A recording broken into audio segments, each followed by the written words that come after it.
Good afternoon, Good afternoon. Patterson. I'm glad to be here, and I love the table there. That's a nice look for you guys, and very nice name badges or name placards.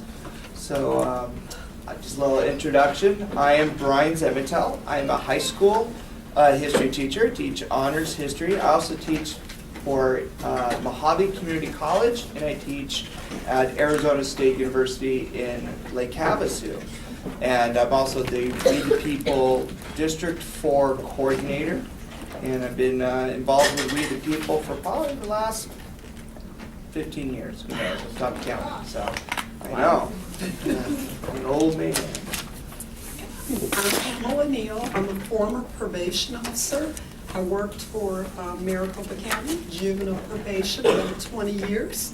I retired about 8 years ago, and now I have my own business. What I do is I train young people to be judges and attorneys. They learn more about the court and the law, and they actually get to hear real juvenile cases and keep those cases out of court. It's called teen court. And would you like to introduce yourselves? My name is Torrance. Good afternoon, I'm Isabella Rushton. Hi, I'm Martin Bash. Hello, my name is Madison Walcott. All right, well, we will go ahead and ask you your question, and you will give a 4-minute presentation, and then there'll be about 6 minutes so that we will do some questioning and answering. Okay? Yes. So, I'll take a deep breath. All right. Unit 5, question 3. The First Amendment states that laws shall not be passed that abridge freedom of speech. Why did the founders think freedom of speech was so important? Do you believe there are times when freedom of expression should be limited? And I want you to explain your response. Should a public speaker who calls for violent action be protected by the First Amendment, whereas an audience member who performs the action can be sent to prison? Why or why not? We agree with the founders that freedom of speech is very important. Freedom of speech has opened many doors of chaos, but it's also brought our country together. Freedom of expression usually is talked about when freedom of speech is associated in case. Freedom of expression can't go out of hand a lot of times. People constantly want it to be limited. Founders thought freedom of speech was so important because they didn't want to be like England with control. They also wanted freedom of speech so we can have the right to petition the government, so we can ensure that the federal government cannot interfere in our practice of religion, so we have the right to make sure we are able to speak out publicly regarding our political opinions freely and without fear of control, and the right of the people peacefully to assemble. The list can go on why the colonists wanted to leave England. There are times that freedom of expression should be limited, but often the Supreme Court disagrees.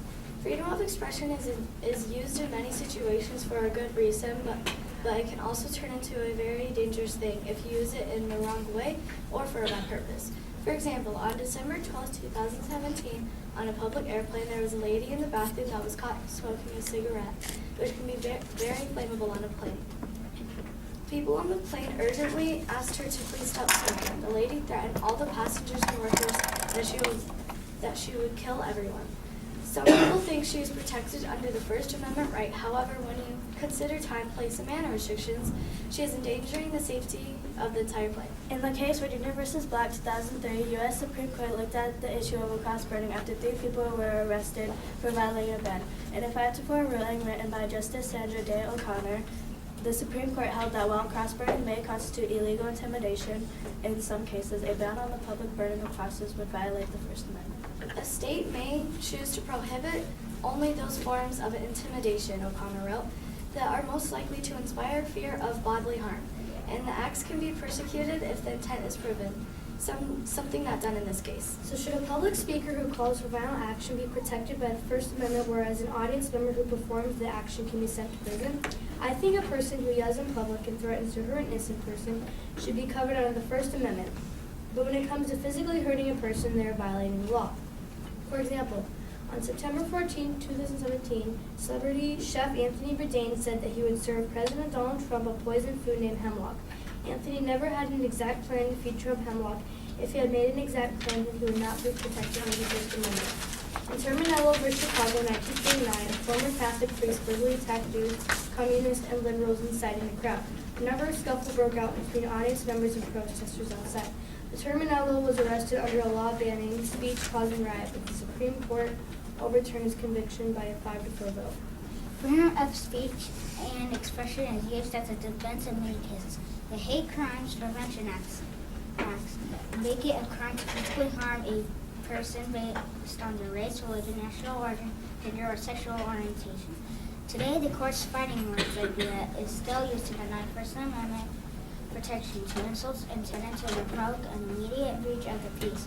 However, according to unanimous Supreme Court ruling in June 2017 on Mansell versus Tam, there is no hate speech exception to the First Amendment. First, the First Amendment has allowed some people to commit bad acts, but they have a constitutional right to say what they think, even if it's emotionally hurtful or downright idiotic.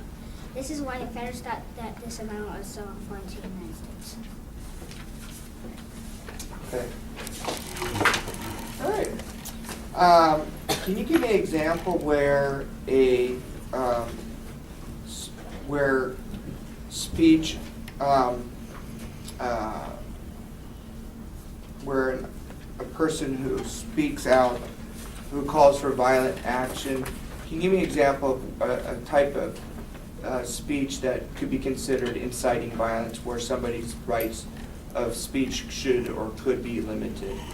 Well, if you consider it isn't a violation to the law if it doesn't include time, place, and manner restrictions, because if they say, like, I'm going to kill this person tomorrow, it doesn't give an exact place or time.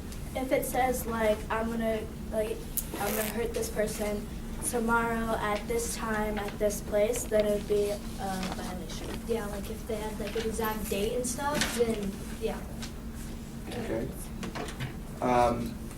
Is there, who should be held more, along with that, who should be held more responsible? The person calling for violence or the person who carries it out? And, or should be equal, or is there one that, and is there a case study that, demonstrates that? I'm confused. Can you Yeah, I'll give, for example, in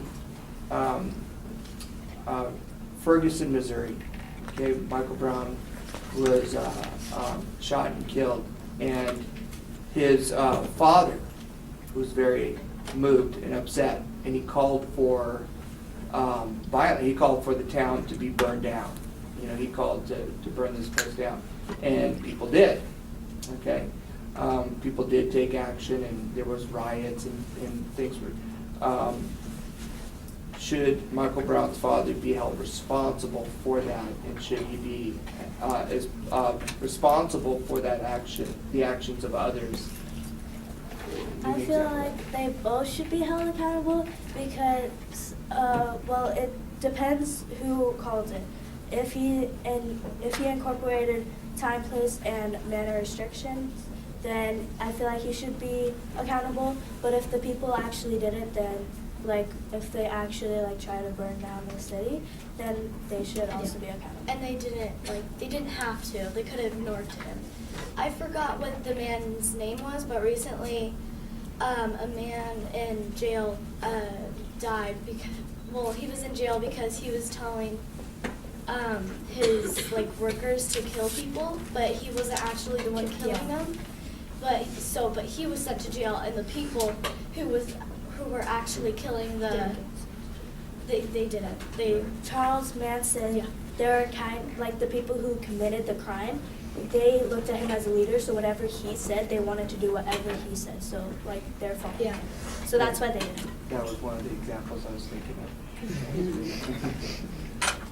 And along that same line, does a call for action, in your opinion, mean that people should take action? And if they take action, should they be held accountable? Well, if the person who tells them to kill the people threatens them that if they don't, that they will get killed, then it's kind of both, really, because the man Well, Can you repeat the question? I forgot. So if someone calls for action or wants people to speak out or do something, and then people speak out and they do something bad, does that mean that, you know, they should be in trouble, the person that called for if the they action? physically hurt someone. The people who called for action, they're basically telling them what to do, Mhm. and the people who want to follow what any person said, that's their choice, even if it's stupid. America has fought for our freedom of speech, so if they want to do what this guy said, then they can do it, but they still should be held responsible for it. Can you give me, and how much time do we have? We're doing right? Can you give me an example? Oftentimes, our founding fathers wanted the freedom of speech to be protected. In the past, governments have suppressed speech because people may speak out against the government and challenge their rule. Can you give me an example of how freedom of speech may be helpful for the government, or it could be used by the government? How is that in the interest or best interest of the government? It could be helpful to the government because if people say what they think, like if they say like, oh, I don't like how the government does this or that, the government can try to like fix what their mistakes are, and they can try to make everyone happy. And like, even though it's impossible to make everyone happy, they can try to help that one person who called that's something different like that. But if the government gets offended and like says they have a warning or something, that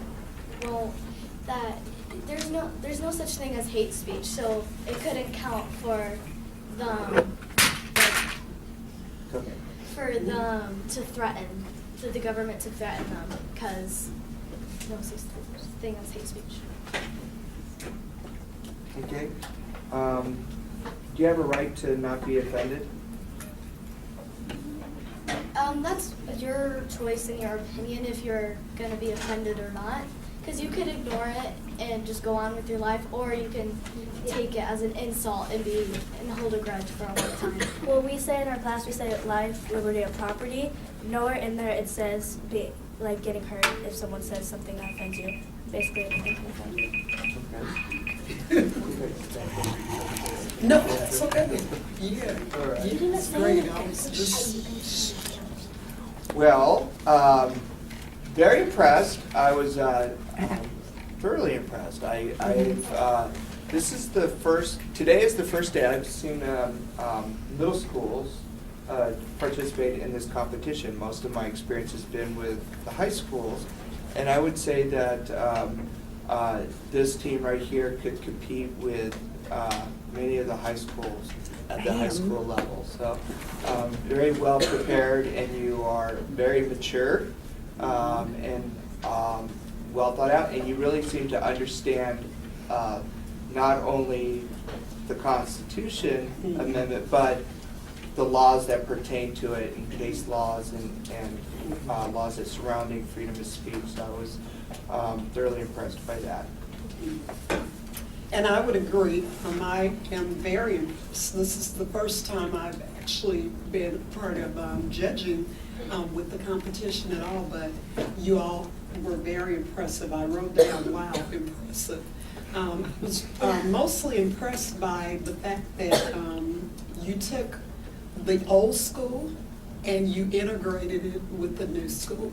So the examples that you gave about different cases and different things going on currently was a great way to weave, history together. And so I thought you did that very well. You all are very articulate, and you can defend. Yeah, you know what you're doing. So I was just impressed. I don't know what else to say except for impressed. Yeah. Good Yes. understanding of history and your resources and your examples. So you were prepared and ready for follow-up questions. So I commend you. So excellent. Good job. Good job, you guys.